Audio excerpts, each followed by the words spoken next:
The silence that screams like, comment, subscribe, because once you step into this story, there's no mute button for the fear, no rewind for the truth, and no escape from what waits behind these walls. The alarm went off at 2:17 a.m., a sound so sharp it cut through the concrete like a blade. Red lights strobed down the corridor of ADX Florence, bouncing off steel doors and polished floors that had never known a footprint without supervision. In a place designed to absorb sound, the alarm felt violent. Not loud, but invasive, a pulse of urgency that made even the walls seem alert. Officer Daniel Reyes was already awake. In ADX Florence, sleep came in fragments, even for the guards. He stood frozen in the control booth, eyes locked on a bank of monitors that showed nothing but stillness. 23 hours a day, the men in those cells lived alone. No windows, no voices, no human contact beyond commands barked through steel. Yet something was wrong. Cell D-14 showed movement. Reyes leaned closer to the screen, heart pounding as the camera feed flickered. The inmate inside, Elliot Graves, was supposed to be asleep, or at least motionless. That was the rule. That was the rhythm of this place. But Graves was standing in the center of his cell, facing the wall, his hands pressed flat against the concrete like he was listening to something no one else could hear. "Control to Bravo team," Reyes said, forcing calm into his voice. "We've got unusual activity in D block, cell 14. No response. The silence pressed in, thick and heavy. ADX Florence wasn't just a prison. It was an experiment in isolation, a place built to break the most dangerous minds in America. Terrorists, crime lords, men whose names once made headlines and whose voices had been deemed too dangerous to hear. Elliot Graves had been one of them. A former mastermind behind a sprawling financial crime network, Graves wasn't violent by reputation. He was calculated, surgical, and terrifyingly patient. He'd arrived at ADX Florence 8 years earlier, sentenced to life in near-total isolation after prosecutors argued that even behind bars, he could still manipulate people. And now, in the dead of night, he was moving. Reyes finally got a response. Static crackled before a voice cut through. "Copy that, Control. What's the situation?" Before Reyes could answer, the feed from D-14 went black. That was when the panic began. By morning, the story had already begun to twist. The Bureau of Prisons labeled the incident a technical malfunction, but inside the facility, no one believed that. Cameras at ADX Florence didn't fail. Not without a reason. And certainly not in the cell of a man who hadn't spoken to another human being in nearly a decade. Special Investigator Mara Collins arrived just after sunrise, her boots echoing through corridors that felt more like tunnels than hallways. She'd spent her career chasing patterns, organized crime, corruption, the psychology of men who thrived on control. ADX Florence was different. This place wasn't about control. It was about absence. "Tell me exactly what you saw," she said to Reyes, her eyes sharp, her tone precise. "He was standing," Reyes replied, "facing the wall, like he was waiting for something." "For someone?" Collins asked. Reyes hesitated. "There's no one to wait for in ADX." That was the lie everyone told themselves. As Collins reviewed the footage frame by frame, something unsettling emerged. In the seconds before the camera cut out, Graves' lips moved. He was whispering. No sound was recorded, no words captured, but his mouth formed the same phrase again and again, over and over, like a mantra carved into his mind. Collins leaned back, unease settling in her chest. "Has he ever spoken before?" "Not since intake," Reyes said. 8 years. Total silence. That was the first crack in the narrative. ADX Florence operated on the belief that isolation neutralized danger. Strip away contact, stimuli, and communication, and eventually, even the sharpest minds dulled. But what if isolation didn't erase intent? What if it refined it? Graves' file read like a study in psychological endurance. No disciplinary infractions. No outbursts. No self-harm. He followed every rule with eerie precision. The kind of inmate who disappeared into the system, forgotten by everyone except the concrete that surrounded him. Until now, Collins requested permission to conduct a welfare check. Protocol demanded caution. Every movement inside ADX was choreographed, calculated, and documented. 2 guards. Full restraints. No exceptions. When they reached D-14, the corridor felt colder than the rest of the prison, as if the silence there had weight. The guards positioned themselves on either side of the door while Collins watched from behind the reinforced glass. "Graves," one of the guards called out. "Step back from the door." No response. The door slid open just enough to deploy restraints, and that's when they saw it. The walls of the cell were covered in markings. Not scratches, not random scrawls, but symbols, carefully etched into the concrete with what looked like the metal edge of a food tray. Lines, circles, sequences that repeated with obsessive consistency. Entire sections of the wall were mapped out, forming a pattern that made no sense at first glance. Graves stood calmly in the center of the cell, his face expressionless, his eyes hollow yet alert. "How long has he been doing this?" Collins whispered. "Tray slots are checked daily," a guard replied. "He must have been hiding it." Collins stepped closer, her pulse quickening. These weren't the scribbles of a man losing his mind. They were deliberate, structured. "Graves," she said, her voice steady. "What do these symbols mean?" For a moment, nothing happened. Then, slowly, Graves turned his head and looked directly at her. It was the first time he'd acknowledged another human being in 8 years. "They listen here," he said quietly. His voice was rough and used, but controlled. "If you know how to speak." The guards tensed instantly, hands tightening on their restraints. "Who listens?" Collins asked. Graves smiled. It was small, almost gentle. "The ones who never sleep." Collins felt a chill crawl up her spine. She'd spent her career separating delusion from deception. This didn't feel like madness. It felt like a warning. Graves was escorted out for psychological evaluation, and the cell was sealed. Analysts were brought in to photograph the markings, to decode them, to explain them away as the product of isolation-induced psychosis. But Collins couldn't shake the feeling that something else was unfolding. Late that night, she sat alone in the observation room, staring at a printout of the symbols. Patterns emerged when she rearranged them, sequences aligning in ways that suggested intent. Coordinates, timelines, messages hidden in repetition. Her phone buzzed. It was a restricted internal message, flagged urgent. "Another camera failure," the text read. Different block. Same timestamp. Collins looked back at the symbols, her mind racing. ADX Florence was designed to eliminate communication, to sever every thread between inmates, the outside world, and each other. So how was a man in total isolation sending a message? And more importantly, who was receiving it? She stood, the weight of the realization pressing down on her. When they opened the sealed evidence locker containing Graves' personal effects from intake, they expected nothing more than standard-issue clothing records. Instead, tucked inside a legal document that had never been fully translated, they found a single line handwritten in the margin. "Silence isn't empty. It's occupied." And in that moment, Collins understood something terrifying. This wasn't about surviving isolation. It was about using it. And whatever Elliot Graves had been building in the silence of ADX Florence, it was far from finished. Patterns in the dark. The first thing Mara Collins noticed was the change in the prison's rhythm. ADX Florence always ran on precision. Doors opened at exact seconds. Lights dimmed at scheduled intervals. Silence was enforced so thoroughly it felt engineered. But after Elliot Graves spoke, the silence felt different. Tighter, as if the prison itself was holding its breath. Graves was transferred to a temporary isolation wing for evaluation, a deeper layer of confinement reserved for inmates deemed psychologically unstable or strategically dangerous. The irony wasn't lost on Collins. How much deeper could isolation go in a place already built to erase human contact?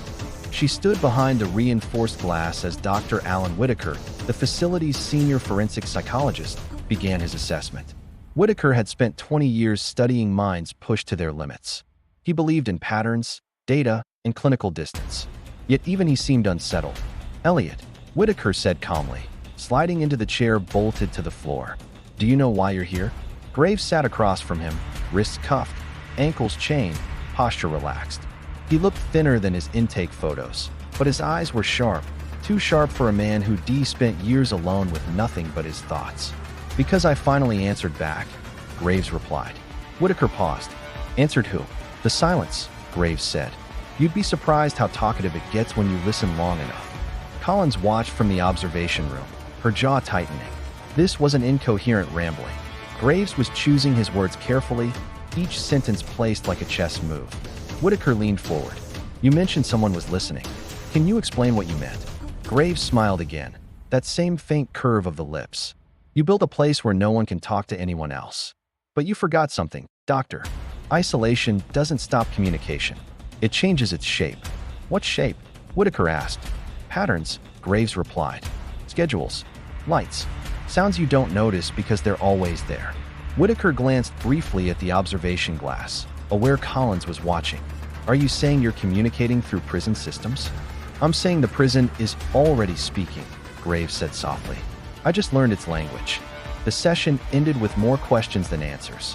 By the end of the day, Collins had assembled a small task force under the guise of a routine internal audit. IT specialists, behavioral analysts, and one cryptography consultant flown in under a confidentiality order. Officially, they were reviewing system redundancies. Unofficially, they were hunting for something no one wanted to admit might exist. A breach without a break. The first breakthrough came from an unexpected place. An IT analyst named Sophie Nguyen noticed irregularities in the lighting logs. ADX Florence used automated lighting cycles designed to maintain circadian rhythm control. But over the past 6 months, there were micro delays, fractions of a second, occurring at irregular intervals. At first, I thought it was a system glitch, Sophie explained, pulling up charts on the screen. But the delays aren't random. They repeat. Different blocks. Same sequence. Collins felt her pulse quicken. Could an inmate trigger this? Not directly, Sophie said. But if someone knew how to exploit feedback loops, vibrations, sound frequencies, even repeated physical movements near sensors, like standing in the same spot, Collins murmured, thinking of Graves facing the wall. They cross-referenced the lighting delays with movement logs. Every anomaly aligned with one thing. Graves' cell. Or rather, where his cell used to be. Even after his transfer, the pattern continues, Sophie said. Which means it's not just him. The implications settled heavily over the room. Graves hadn't been communicating alone. Meanwhile, inside the deeper isolation wing, Graves' behavior shifted. He stopped speaking entirely. No responses. No reactions. He spent hours sitting perfectly still, eyes closed, breathing measured. Guards reported an unsettling sense of being watched whenever they passed his cell, despite him never looking up. Dr. Whitaker grew increasingly concerned. This isn't decompensation, he told Collins privately. It's adaptation. He's not breaking down. He's reorganizing. Toward what? Collins asked. Whitaker exhaled slowly. Connection. The next incident erased any remaining doubt. At 3:42 a.m., a guard in C Block collapsed during his rounds. Not injured, not attacked, just unresponsive. When medical staff arrived, his heart rate was elevated, pupils dilated, skin clammy. He came to minutes later, confused and shaken. He said my name. The guard whispered, eyes wide. Through the wall. I've never told anyone my name. The official report cited stress-induced hallucination. But Collins knew better. The guard's name hadn't been spoken aloud in years. It existed only in personnel files. Files accessed through internal systems. Systems Graves claimed to understand. As pressure mounted, Collins pushed for authorization to interview other inmates indirectly linked to Graves' patterns. Men housed in different blocks, all with histories of high intelligence and long-term isolation. Men who were supposed to be cut off from the world. What she found was chilling. Inmate after inmate described similar experiences.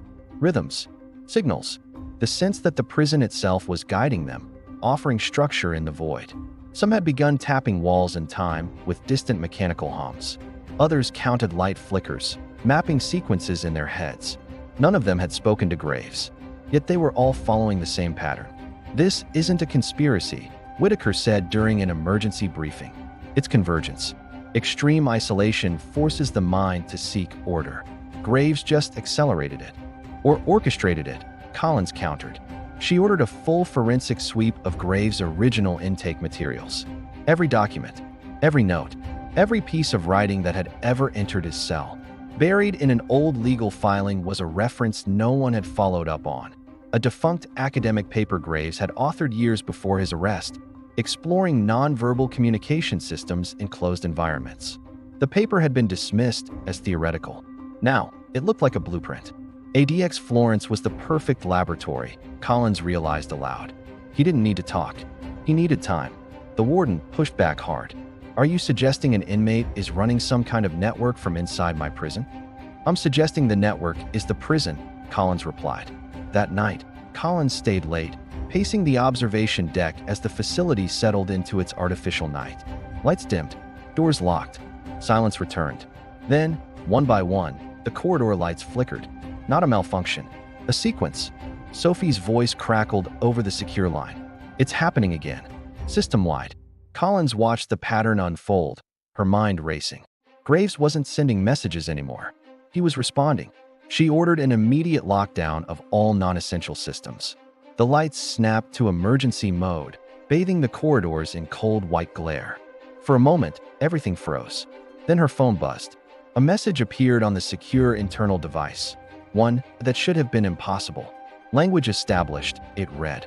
Phase 2 complete. Collins felt her breath catch. They traced the signal to a terminal in the psychological evaluation wing. Not Graves' cell, not a guard station, an unused interview room. When the response team forced the door open, they found it empty. No intruder, no damage. Just a single phrase scratched into the metal table, fresh and deliberate. Isolation doesn't silence us. It synchronizes us. Collins stared at the words, a cold certainty settling in her chest. Graves hadn't just survived isolation. He'd learned how to turn it into a weapon.